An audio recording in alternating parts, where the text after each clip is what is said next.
So the personal mental technique tool that I ended up learning and using, and I'm not sure this is the only one, but I'll give you an illustration, is that when I'm in a fast-moving context, blitzscaling, classic one, anytime I am confronted with a decision, I make myself go through the process of, if I had to make the decision this moment, what would I decide? Like, I can't get additional information. I'm making the decision right now. Hire, fire this person, do this deal, raise this money, decide on, we're going to do the product launch, we're going to delay it. Like, what's the decision going to be? Doesn't necessarily mean you execute it, because then the next question I ask is, okay, what are the specific things that I would do that could substantially change the accuracy of this decision? Talk to so-and-so, do the following analysis, right? These things would have a high order bid on this decision. Then I say, do I have the time for that? Like, this is the thing, and is the time worth it for doing this? And you have little other elements of the decision, like, how fatal is it if I'm wrong, right? Because that's part of, do I have the time? Because it's like, okay, it'll be painful to wait 2 days. I'll give you an example from the PayPal days. So, Peter, this is a fun one. I haven't talked about this one in a while. So, PayPal had launched because they wanted to incent more payments through PayPal, a buyer protection guarantee. And they had done it very badly, which is they basically ended up with a $10,000 guarantee that technically would be paid out even in a condition of fraud, right? Like I told you I was going to ship you a TV and I didn't, and then you pay me and then you get paid back anyway, right? But we're like colluding and so forth.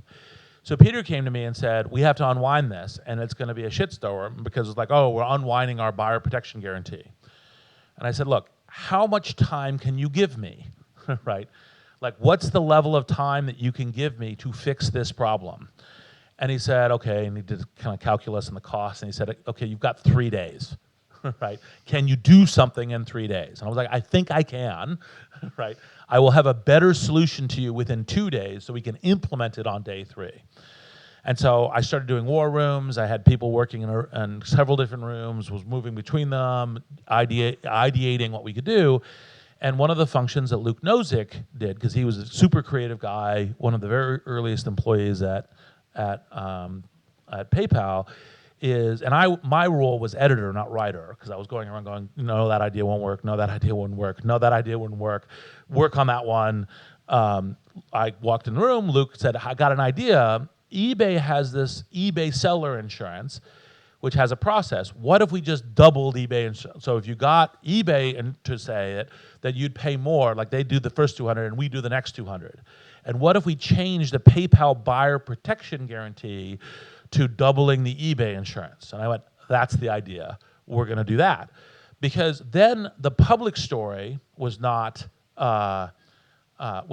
we cancel our buyer protection guarantee, which as a headline looks disastrous. It's we changed it, right? Yes, now we changed it from $10,000 to $200 after the first $200. And so, but like, by the way, most people were like buying $10 stuff, $20 things, $50 things, and so forth.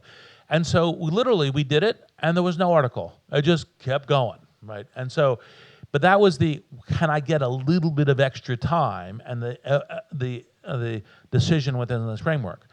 But the high order way of thinking about this is when you're operating at speed, the majority of these critical, important decisions you will make with kind of a vague feeling of nausea, right? Because it's like, I don't have enough time. I really would like to be able to think about this more. I'd like to be able to talk. I'd like to have sat and thought about the different possibilities, and that's not how it's going to operate. The way it's going to operate is you're going to go, okay, right, I'm going to definitely take a risk in making the decision. I'm going to foot fault sometimes, and I need to be as effective and as quick as possible. And I'll say one other thing, and I suspect most people here listen to Master Scale, so you may have heard it. But in Silicon Valley, it's one of the places where this notion of an OODA loop, which is fighter pilot terminology, observe, orient, decide, act. That's a speed loop. That is discussed as individuals and organizations because you have to be able to do that to be able to operate at speed.